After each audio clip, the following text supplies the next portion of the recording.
Hi, I'm Rod Saunders from Jew and Greek. Today I'm going to be responding to a video by a man named Mikael Stenhammar, who has decided to add his voice to the online choir of anti-faith discernment hacks. In this clip, he says that while he was in the Word of Faith, he was taught that faith is a force. Have you ever heard this teaching on faith? Faith is a force. Faith is a power. Faith is a spiritual substance. Every believer has a measure of this faith. There are some big biblical problems with this understanding of faith. Now, he had Kenneth Hagin's image displayed as he said that, but I sat under Kenneth Hagin's teaching for 2 years, and I don't ever remember hearing him refer to faith as a force. If he did, he was using the word in a strictly metaphorical sense. Brother Hagin always said that faith is an act. It's just speaking and acting on what God has said in His Word, and that faith begins when the will of God is known. And yes, he said that everybody has a measure of faith because that's what the Bible says. I think what Brother Mikael is doing is he's conflating some of the rhetoric that Kenneth Copeland has used with what Brother Hagin taught, which is a common mistake with Word of Faith critics. In the next clip, he says that when you say that faith made something happen, you're putting it into an I-it category, but faith belongs in the I-thou category because it's relationship-based. Have you ever heard people say, faith produced this, or faith works, or faith made this happen? Every time you speak about faith that way, you're actually putting faith into an I-it category. You're making faith something in and of itself. You're making faith impersonal. But Buber also brought out another set of relationships, and that is what he called the I-thou.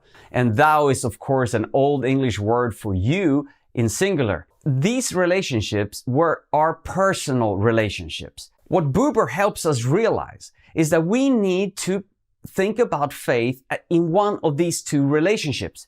Is faith an inanimate object, an impersonal object, like an I-it, like a phone, like something that I can relate to as an instrument and to use it as a means to another end? Or should we understand faith as an I-thou relationship, as a personal relationship? And what I realized was this revolutionizing insight to me that faith is an I-thou relationship. Well, then I guess that Jesus was putting faith in the I-it category because he told the woman with the issue of blood that her faith had made her whole in Mark 5:34. He told the sinful woman that her faith had saved her in Luke 7:50.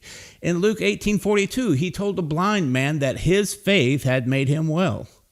Sure, it was the grace and power of God that made those things happen, but it was faith that activated them.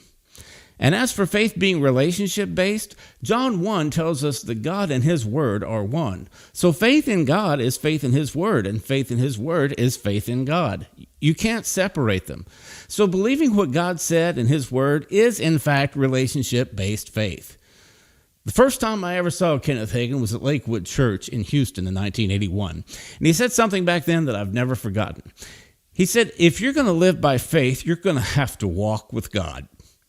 Kenneth Hagin walked with God. He was a man of prayer.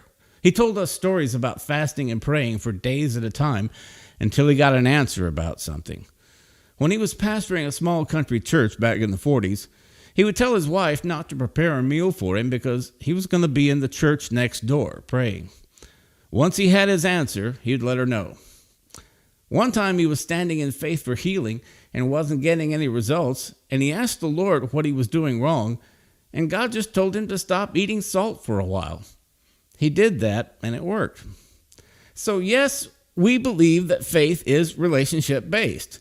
Now, some faith teachers have made the mistake of teaching faith as nothing more than a formula, but I never heard it taught that way.